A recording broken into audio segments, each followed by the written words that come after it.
obra de Lima Barreto, que foi um dos principais autores do pré-modernismo. Afonso Henriques de Lima Barreto nasceu no Rio de Janeiro, no dia 13 de maio de 1888. Era filho de Joaquim de Lima Barreto e Amália Augusta, que curiosamente era filha de escrava. Amália morreu cedo, deixando 4 filhos.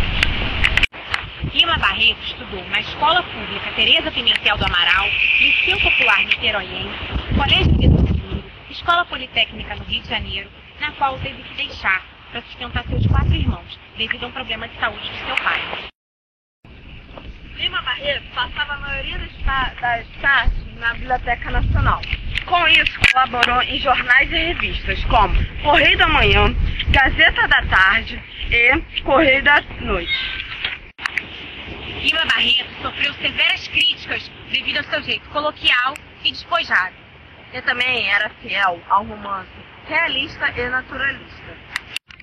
Infelizmente, se entregou ao álcool e à depressão devido às suas críticas.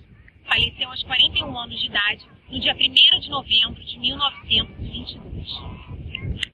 O pré-modernismo não pode ser considerado uma escola literária, mas sim um período literário de transição do realismo-naturalismo para o modernismo. De caráter inovador, a maioria de seus membros não se enquadra como modernistas, por não terem sobrevivido o suficiente para participar ou terem criticado o movimento. Enquanto a Europa se prepara para a Primeira Guerra Mundial, o Brasil começa a viver, a partir de 1894, um novo período de sua história republicana, com a posse do paulista Prudente de Moraes, primeiro presidente civil. Inicia-se a República do Café com Leite, dos grandes proprietários rurais, em substituição à República da Espada, dos governos do Marechal Deodoro da Fonseca e do Marechal Floriano. É a áurea da economia cafeira no Sudeste, e é o movimento de entrada de grandes levas de imigrantes, notadamente os italianos. É o esplendor da Amazônia com o ciclo da borracha e é o surto da urbanização de São Paulo. Por causa do ecletismo da época, em que várias correntes e estilos se chocam e confundem, e vários autores apresentam uma mescla de academicismo e inovação, torna-se quase impossível rotular o período e enfeixá-lo dentro de um conceito abrangente e único. A necessidade pedagógica de uma designação para 2 décadas que antecedem a semana levou o crítico Alceu de Amoroso Lima, já nos anos de 1950, à criação do pré-modernismo.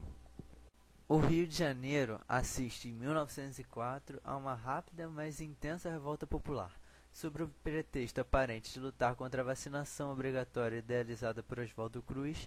Na realidade, se tratava de uma revolta contra o alto custo de vida, o desemprego e os rumos da República. Em 1910, há outra importante rebelião, desta vez dos marinheiros liderados por João Cândido, o Almirante Negro, contra o castigo corporal, conhecida como a Revolta da Chibata.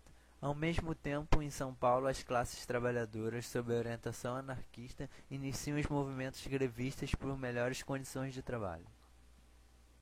Algumas das características são o regionalismo, montando-se um vasto painel brasileiro, o Norte e o Nordeste, com o Euclides da Cunha, o Vale da Paraíba e o interior paulista, com Monteiro Lobato, o Espírito Santo, com Graça Aranha, e o subúrbio carioca, com Lima Barreto.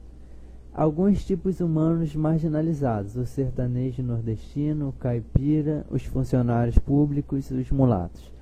E uma ligação com fatos políticos, econômicos e sociais contemporâneos, diminuindo a distância entre a realidade e a ficção. Sobre o triste fim de Policarpo Quaresma. O livro conta uma história do major, que ele não era apenas o chamavam, mas vem se formar anos mais tarde. Policarpo Quaresma era um nacionalista exaltado e ufanista, que romantizava todo o Brasil. Na primeira parte da história, tenta fazer a revolução social de costumes. É considerado louco e internado. Na segunda, torna-se fazendeiro e planeja reformas nacionais, tendo como base a agricultura. Na terceira, se envolve na segunda revolta da Armada, no lado governista, e planeja mudanças políticas. Ao defender alguns prisioneiros, passado a revolta, é preso e supostamente fuzilado no final. Toda a história apresenta os funcionários corruptos, ineficientes e bajuladores, a preguiça, a incompetência, a falsidade e a traição no cenário político-social brasileiro.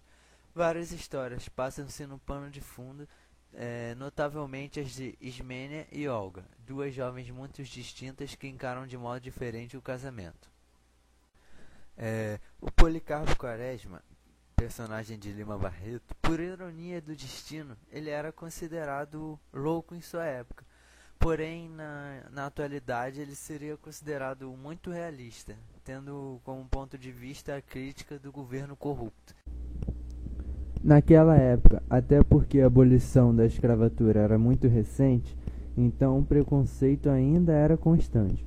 Se levarmos em conta que, hoje, mais de 100 anos depois, o preconceito ainda existe, então naquela época ainda era muito intenso, mesmo com a abolição da escravatura. Então, com isso, o Lima Barreto sofreu preconceito da sociedade, o considerava louco. E também uma curiosidade é que o Policarpo Quaresma é considerado uma grande retratação do Lima Barreto, já que ambos se envolveram, ficaram loucos assim. As histórias são meio que interligadas, dois grandes nacionalistas e ufanistas que buscavam, acima de tudo, elevar o Brasil, a cultura do Brasil. E como detalhe final, podemos acrescentar que Lima Barreto foi um dos maiores escritores da literatura brasileira, porém, em razão da sua rixa com Machado de Assis, não foi aceito na Academia Brasileira de Letras e na época de sua votação obteve apenas um voto.